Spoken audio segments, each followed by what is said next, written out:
Praise Lord. നിങ്ങളെ എല്ലാവരെയും blessed മോർണിംഗിലേക്ക് യേശു ക്രിസ്തുവിൻ്റെ നാമത്തിൽ സ്വാഗതം ചെയ്യുന്നു.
പ്രിയരെ, അനുഗ്രഹിക്കപ്പെട്ട ഒരു പ്രഭാതം കൂടെ നമ്മുടെ ജീവിതത്തിൽ അനുവദിച്ചു തന്ന വലിയവനായ ദൈവത്തെ നമുക്ക് ഒരുമിച്ച് ചേർന്ന് നന്ദി പറയാം. എത്ര പറയും, ഞാൻ നിന്നതല്ല, എൻ്റെ ദൈവം എന്നെ നിർത്തിയതാണ്. ഒന്നുകൂടെ പറഞ്ഞു കഴിഞ്ഞാൽ 2025 ജാനുവരി മാസം 11-ാം തീയതി വരെയും എന്നെയും എൻ്റെ കുടുംബത്തെയും കണ്ണിലെ കൃഷ്ണമണി പോലെ സൂക്ഷിക്കുകയും വിടുവിക്കുകയും ചെയ്ത വലിയവനായ ദൈവത്തിന് നന്ദി പറഞ്ഞുകൊണ്ട് ഈ പ്രഭാത ചിന്തയിലേക്ക് നമുക്ക് ഒരുമിച്ച് അടുത്തു വരാം.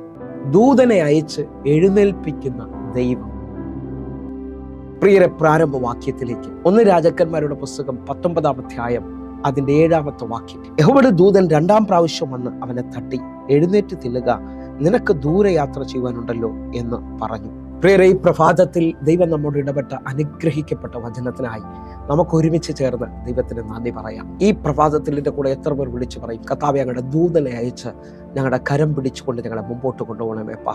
ഞങ്ങളെ കൊണ്ട് സാധ്യമല്ല എന്ന് പറയുന്ന മേഖലകളിൽ ഈ ദിവസം തന്നെ ഞങ്ങളുടെ ദൂതന്മാരുടെ ചലനം കാണുവാൻ ഞങ്ങൾ ആഗ്രഹിക്കുകയാണ്. ഞാനും നിങ്ങളും ഈ പ്രഭാതത്തിൽ വായിച്ചു കേട്ട വചന പശ്ചാത്തലം എന്ന് പറയുന്നത്, ഏലിയാവ് ഇസബേലിന്റെ വാക്ക് കേട്ട് തളർന്ന് മുമ്പോട്ടിനി വഴിയില്ല എന്ന് പറഞ്ഞുകൊണ്ട് ജീവിതം അവസാനിപ്പിക്കുന്ന നിലയിൽ മതി യഹോവേ, എൻ്റെ ജീവനെ എടുക്കണമേ എന്ന് പറഞ്ഞുകൊണ്ട് ചൂരച്ചെടിയുടെ കീഴിൽ കിടക്കുന്ന ആ അനുഭവത്തിൽ നിന്ന് ദൈവം തൻ്റെ ദൂതനെ അയച്ച് ഏലിയാവിനെ തട്ടി എഴുന്നേൽപ്പിക്കുകയാണ്. എന്നെ ശ്രദ്ധിക്കുന്നവരെ, നിങ്ങളുടെ ജീവിതത്തിൽ ദൈവിക നിയോഗവും ദൈവിക വിളിയും ഉണ്ടെങ്കിൽ നിങ്ങൾ ഇന്ന് കാണുന്ന തടസ്സത്തിലോ വിഷമത്തിലോ നിങ്ങളുടെ ജീവിതം അവസാനിക്കത്തില്ല.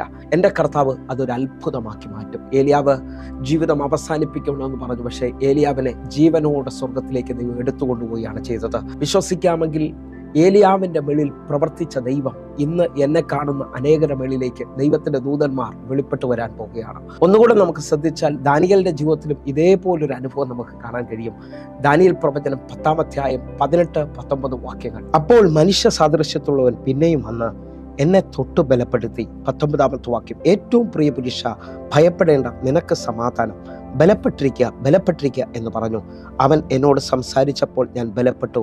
യജമാനനെ സംസാരിക്കണമേ, നീ എന്നെ ബലപ്പെടുത്തിയിരിക്കുന്നുവല്ലോ എന്ന് പറഞ്ഞു. തളർന്നുപോയ ദാനിയേലിന്റെ അടുക്കലേക്ക് മനുഷ്യ സാദൃശ്യമുള്ള ഒരു ദൂതൻ വന്നു അവനെ തൊടുകയും അവനോട് ബലപ്പെട്ടിരിക്കുക എന്ന് വീണ്ടും വീണ്ടും പറയുകയും ചെയ്യുമ്പോൾ തന്നെ ദാനിയേൽ ബലപ്പെട്ടെഴുന്നേൽക്കുകയാണ്. എന്നെ ശ്രദ്ധിക്കുന്നവരെ, വിശ്വസിക്കാമെങ്കിൽ ജീവിതത്തിനകത്ത് വന്ന എല്ലാ തളർച്ചയുടെ മേഖലകളിലും ഈ പ്രഭാതം മുതൽ ഒരു ഡിവൈൻ ടച്ച്, ഒരു ദൂതന്റെ സ്പർശനം നിങ്ങളുടെ ജീവിതത്തിൽ സംഭവിക്കാൻ പോവുകയാണ്.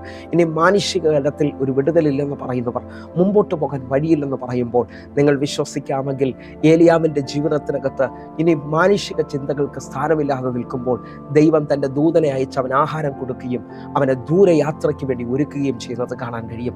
നിങ്ങൾ വിശ്വസിക്കാമെങ്കിൽ ഇതേപോലെ നിങ്ങളുടെ ജീവിതത്തിനകത്ത് ഒരത്ഭുതം എൻ്റെ ദൈവം ചെയ്യാൻ പോവുകയാണ്. ഒന്നുകൂടെ ശ്രദ്ധിച്ചു കഴിഞ്ഞാൽ അപ്പോസ്തല പ്രവൃത്തി 12-ാം അധ്യായം 7-ാമത്തെ വാക്യം മുതൽ നമുക്കൊന്ന് ചിന്തിക്കാം. പെട്ടെന്ന് കർത്താവിന്റെ ദൂതൻ അവിടെ പ്രത്യക്ഷനായി അറയിൽ ഒരു വെളിച്ചം പ്രകാശിച്ചു. അവൻ പത്രോസിന്റെ വിലാപ്പുറത്ത് തട്ടി, വേഗം എഴുന്നേൽക്കുക എന്ന് പറഞ്ഞു.